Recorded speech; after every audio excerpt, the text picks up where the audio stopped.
You sign the papers. Your hand is a little shaky, but in a good way. The loan officer smiles and says the words you have been waiting to hear. Approved. Your monthly payment fits your budget. You did the math 3 times before you walked in here. You can afford this, son. But the number on that approval letter is not the number you are actually going to pay. Freddie Mac estimates that homeowners spend somewhere between 1 and 4% of their home's value every single year just keeping it standing. On a $400,000 house, that is up to $16,000 a year that never once appeared on your mortgage disclosure. Not rent, not principal, not interest, just the cost of the house existing. This is the house payment trap. And almost nobody explains it to you before you sign. Here is what actually happens. A lender qualifies you based on one number: your monthly principal and interest payment measured against your income. That is it. That is the whole test. Most lenders use something close to the 28-36 rule, an underwriting guideline that says your housing costs should stay under 28% of your gross income, and your total debt under 36%. It sounds conservative. It sounds safe. But that 28% usually only accounts for principal, interest, taxes, and insurance, the 4 letters lenders bundle together as PITI. It was never designed to include the roof that needs replacing in year 12, the water heater that dies in February, the HOA fee that goes up every year without asking you, or the fact that the money you put down is money that is no longer earning anything anywhere else. Robert Shiller, the Yale economist, who won a Nobel Prize for his work on asset price behavior, spent decades studying exactly why people misjudge the true cost of a home. In his book Irrational Exuberance, Shiller argued that housing is one of the few assets where buyers consistently confuse a rising price with a good investment, even when the actual, inflation-adjusted return on a primary residence has historically been close to flat. People do not buy houses like investors. They buy them like a feeling, a finish line, proof that they made it. And that feeling makes it very easy to ignore the second bill hiding behind the first one. You do not have to take Shiller's word for it. The 2008 financial crisis is the real-world confirmation. Millions of buyers qualified for mortgages using teaser rates and interest-only loans that made the monthly number look small on day one. Nobody sat them down and modeled out what happened when the rate reset, when the roof needed work, when a car broke down in the same month as the property tax bill. The payment on paper was fine. The house, in practice, was not. And when the cracks showed up, they showed up everywhere at once, because a house does not send you a warning text before the furnace goes. The Federal Reserve's Survey of Consumer Finances backs this up with numbers that are almost impossible to explain away. It found that a meaningful share of homeowners across income levels report being house poor, meaning more than 30% of their income goes toward housing costs once every real expense is counted, not just the mortgage. And here is the detail that should genuinely bother you. House poor is not a low-income problem.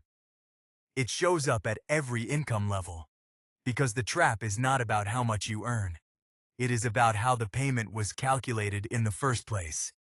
So let's walk through what actually happens when you buy a house, using only the number the bank gave you. Say you buy a $350,000 home. Your mortgage payment, taxes, and insurance land at around $2,200 a month. That fits your budget beautifully. You close, you move in. And then, quietly, month by month, the real bill starts arriving in pieces. Homeowners insurance renews 18% higher because your state had a bad storm season. 2 states over. The HOA raises dues to cover a new roof on the clubhouse you have used twice. Something breaks. It is always something. A garage door opener, a sump pump, a tree that needs to come down before it comes down on its own. None of these show up on a mortgage statement. Each one shows up alone, small enough to seem like bad luck instead of what it actually is, the predictable, average, ordinary cost of owning a structure. Two people can qualify for the exact same mortgage payment and end up in completely different financial positions 5 years later, and the difference usually is not their salary. It is whether they budgeted for the house that was approved on paper or the house that actually exists. Picture two buyers, approved for the same loan on the same street, in houses built the same year. One of them takes the lender's number and treats it as the finish line. The mortgage clears every month. The account balance looks fine, so nothing else changes. The other buyer takes that same approved payment and quietly builds a second number next to it. A maintenance and reserve line, funded automatically the same week the mortgage is funded. 3 years pass. Nothing dramatic happens to either of them. Then, in the same month, both furnaces fail, because furnaces installed the same year tend to fail around the same year. The first buyer puts it on a card at 22% interest, because there was never a bucket built for this. The second buyer pays cash from a reserve that has been sitting there since closing, untouched until now. Same house, same street, same starting mortgage payment. Completely different financial year, and the entire gap was decided the week they moved in, not the week the furnace broke. That gap is not luck. A survey from Bankrate found that a majority of homeowners were caught off guard by at least one expense they had not budgeted for in their first year of ownership, and nearly half said an unexpected repair cost them more than they had in savings to cover it comfortably. That is not a story about irresponsible people. It is a story about a system that only ever asked them to budget for one number and let every other number introduce itself later, one surprise at a time. Here is the counterintuitive twist.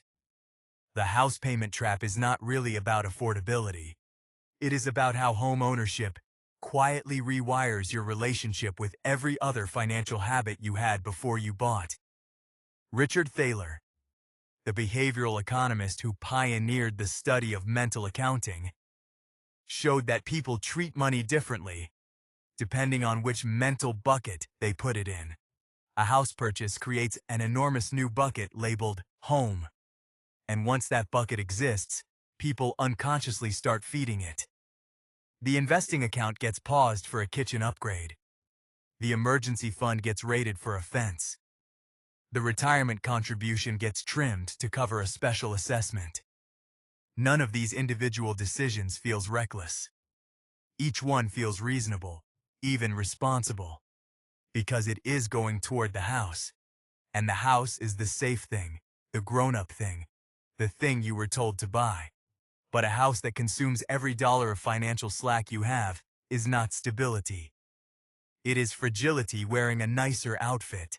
Stability is what happens when an unexpected $4,000 repair does not require a credit card, a paused retirement contribution, or a phone call to a parent. And that kind of stability has almost nothing to do with the size of your mortgage payment. It has everything to do with whether you built a real number, not the lender's number, before you signed anything. So what does a real number actually look like? Take your projected mortgage, taxes, and insurance, and then add 1 to 2% of the home's value every year for maintenance, spread out monthly. On that $350,000 house, that is roughly $300 to $600 a month, quietly set aside. Whether anything breaks that month or not, add whatever HOA or utility increase is realistic for your area. Then, and only then, compare that full number to your actual budget, the same way you would evaluate any other major financial decision, not the friendly, rounded, best-case number a loan officer read out loud to you. This does not mean don't buy a house. It means stop letting the approval letter define what you can afford. The bank's job is to determine whether you are a safe bet for them to lend to. It was never their job to tell you whether the house is a safe bet for your life. There is a quieter cost in here too, one that rarely gets discussed alongside repairs and insurance. The opportunity cost of the down payment itself. $60,000 sitting in a down payment is $60,000, no longer compounding anywhere else. That is not an argument against buying. Owning a paid-off home is still one of the most reliable ways an ordinary household builds long-term net worth. And rent is not exactly free of risk either. But pretending the money simply disappeared into the house at zero cost, with no trade-off attached, is how the first number keeps looking smaller than it really is. A house payment that ignores what the down payment could have earned elsewhere is not a complete number. It is a convenient one. Think about your own numbers for a second. Not the ones from your last mortgage conversation, but the ones sitting quietly underneath them. The maintenance fund you may not have started. The insurance renewal you have not stress-tested.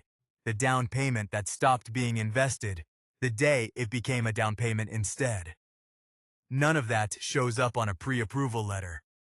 All of it shows up eventually, usually at the worst possible time, which is exactly why it deserves a place in your budget, before it becomes an emergency in your life.